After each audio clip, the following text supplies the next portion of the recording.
Expiry के दिन भारतीय बाजारों के लिए मिले जुले संकेत। एफआईआईज के नेट शॉर्ट हुए थोड़े कम, गिफ्ट निफ्टी फ्लैट, एशिया भी मिक्स्ड। वही उम्मीद से बेहतर रिटेल महंगाई आंकड़ों के बाद अमेरिका में ऊपरी स्तरों से दिखी हल्की मुनाफा वसूली, करीब 100 पॉइंट फिसला नैस्डैक।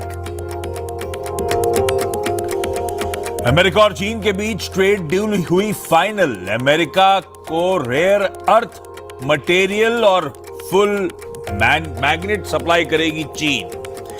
बदले में अमेरिकी यूनिवर्सिटी में चीनी छात्रों को मिलेगी एंट्री। हालांकि डील पर अभी नहीं हुए हैं दस्तखत। अमेरिका और ईरान के बीच बढ़ते तनाव से क्रूड में 4% से ज्यादा का उछाल, भाव $70 तक चढ़कर 2 महीने की ऊंचाई पर पहुंचा। वहीं अमेरिका में रिटेल महंगाई आंकड़ों के बाद कॉमेक्स पर सोना भी करीब 1.5% ऊपर। एफएमसीजी शेयरों पर आज रहेगी नजर। सरकार ने इंपोर्टेड क्रूड एडिबल ऑयल पर ड्यूटी घटाई। बेसिक कस्टम ड्यूटी 20% से घटाकर 10% पर लाई गई। मई रिटेल महंगाई दर के आज आएंगे आंकड़े। अप्रैल के बाद मई में भी महंगाई में नरमी संभव, 3% रह सकती है सीपीआई महंगाई की हमारी दर। और यूरोपियन यूनियन के साथ जल्द से जल्द फ्री ट्रेड एग्रीमेंट की कोशिश। उद्योग मंत्री पीयूष गोयल ने कहा, कार्बन टैक्स के ऊपर यूरोप के साथ अलग अलग विकल्पों पर बातचीत जारी।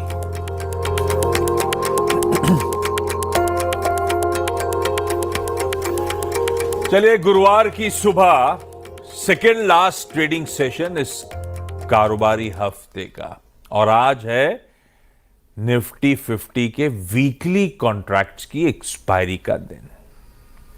और कल का जो पेनल्टीमेट सेशन था वो आपकी स्क्रीन पर लेकर आता हूं। पॉजिटिव नोट पे शुरुआत हुई कल के कारोबारी सत्र की। पहले हाफ में मोमेंटम तूल पकड़ा, भाव 25,200 के पार 25,222 तक जाते हुए नजर आए। पर अचानक सेकेंड हाफ में कह लीजिए वो मुनाफा वसूली का दबाव हावी हुआ। फाइनली सेशन हल्के हरे निशान के साथ समाप्ति करता हुआ नजर आया। हाँ, इस बीच ये जरूर हुआ है कि कल back to back 6th straight trading session हो गया भारतीय बाजारों में, मजबूती के साथ, बढ़त के साथ जो कामकाज हो रहा है। और टेक्निकली वैसे सच कहूं तो स्ट्रक्चर सेम है, वही 25,200 के आसपास फिर से हम हर्डल फेस कर रहे हैं। हाँ, बदला ये कि 2 दिन गैप के साथ शुरुआत होती थी, मुनाफा वसूली आती थी, उसके बाद बहुत दायरे में कामकाज होता था।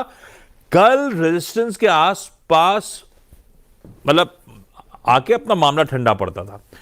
कल क्या हुआ, इंट्राडे में भारतीय बाजारों ने एटलीस्ट अटेम्प्ट किया उस थ्रेशोल्ड को, उसकी रेजिस्टेंस को चैलेंज करने का। स्क्रीन पे वो तेजी नजर आ रही थी, फेल हुई तो क्या। तो वो कहते हैं ना कि एक पत्थर तो तबीयत से फेंको यारों, उछालो यारों। तो अपन ने भी कोशिश तो करी है।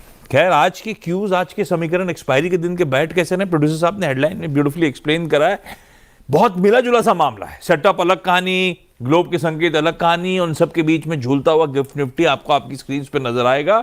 इंडिकेशंस हैं फ्लैट, कहने के लिए एक लाल निशान में आज हम शुरुआत करने की तैयारी कर रहे हैं। ऐसे में लाइए, गिफ्ट निफ्टी तो आपने दिखा दिया, हल्के लाल निशान के साथ शुरुआत होगी। एशियन पियर्स जो खुले हुए हैं वो भी जैसा अपना मूड है वैसे ही एशिया का भी लार्जली मूड नजर आएगा आपको। मिला जुला सा कामकाज है। यूएस का हैंडओवर, कल जब हम सेशन की समाप्ति कर रहे थे वेडनेसडे के ट्रेड की, तो हल्के लाल निशान में थे यूएस के फ्यूचर्स। मतलब वो कहने के लिए लाल थे, 1/4 भी दबाव नहीं था। अगर लिख सकता तो 0.1 से 0.2% कह लीजिए वो दबाव में थे कल।